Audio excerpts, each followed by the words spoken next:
Now, rape, it's one of those crimes which we all think we know when we hear about it. Sexual assault is easy enough to define, and improving police and judicial practices has been one of the ways in which society has tried to rectify an historic prejudice against women.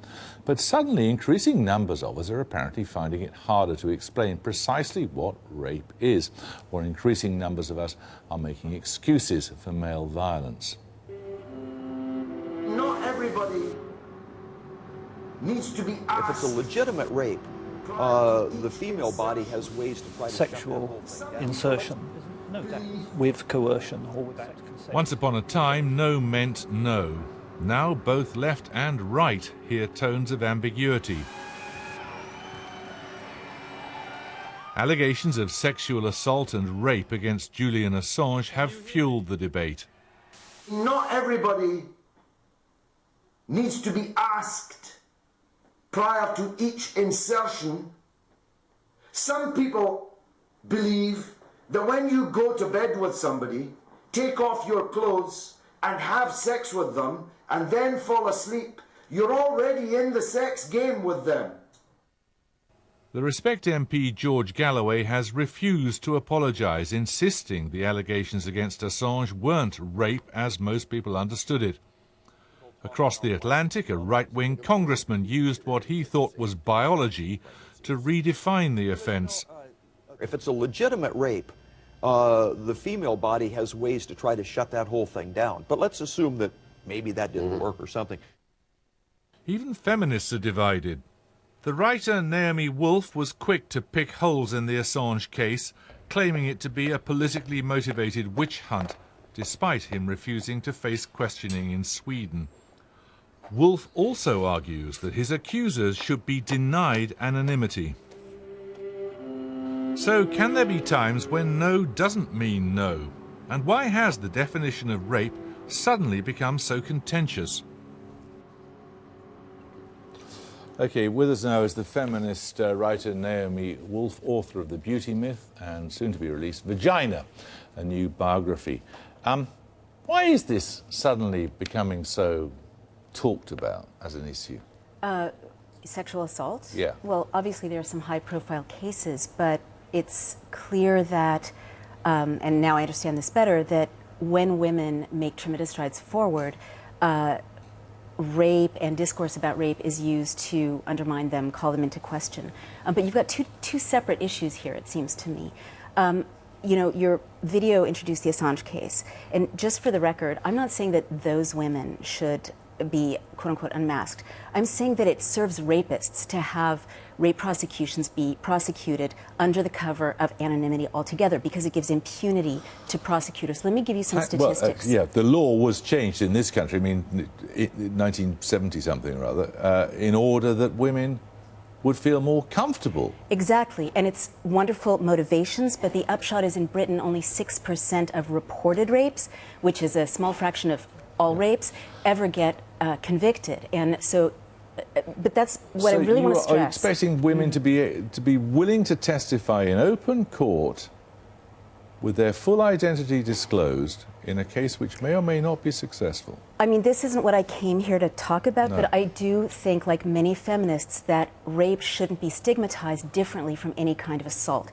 And just like we expect, you know, allegations of beating someone up or allegations of fraud, to have both the victim and the perpetrator stand up and say this happened, that's what justice is. And more important, it stigmatizes women ultimately, and it allows impunity. Let me give you some other data. It allows impunity for rapists and impunity for prosecutors in this country as well as in Sweden.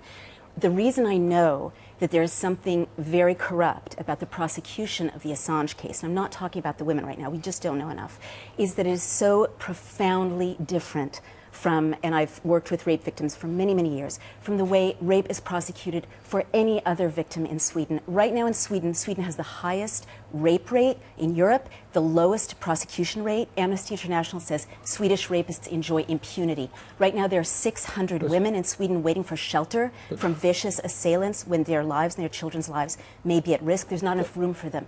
And when I called the Rape Crisis Center in Stockholm and in Uppsala, including the government police hotline, there's no answering machine. So the idea that you know, this is a typical prosecution, a fantasy. I don't think anyone's necessarily feminists. suggested that it's a typical prosecution, but why shouldn't one prosecution go ahead if the crime is alleged, just because various others are not gone ahead? Certainly there should be justice for rape victims. Right. There's no question about it, but it should be a single standard of justice. And I think that it insults the thousands of rape victims in Sweden who, you know, let me just give you an example. When I called the rape crisis line in Stockholm, which, by the way, no reporters seem to do, is actually call the people in the front lines with rape, they said that in Stockholm, the most common kind of rape is exactly like the Assange case. Women who meet a man online, go to his apartment, consensual sex turns allegedly non-consensual. And the volunteer at Terrafem, which works with rape survivors, said that's exactly the kind of scenario that Swedish police do not prosecute because the woman is not considered innocent enough. And so that is a stigma on rape victims in view, Sweden. isn't it? Of course it's rape. Obviously it's rape. I'm just saying there isn't a single standard for prosecution here. This is such a deviation from the way most rape victims in Sweden are dismissed, disregarded, and I think it's insulting to rape victims. Are there any grey areas?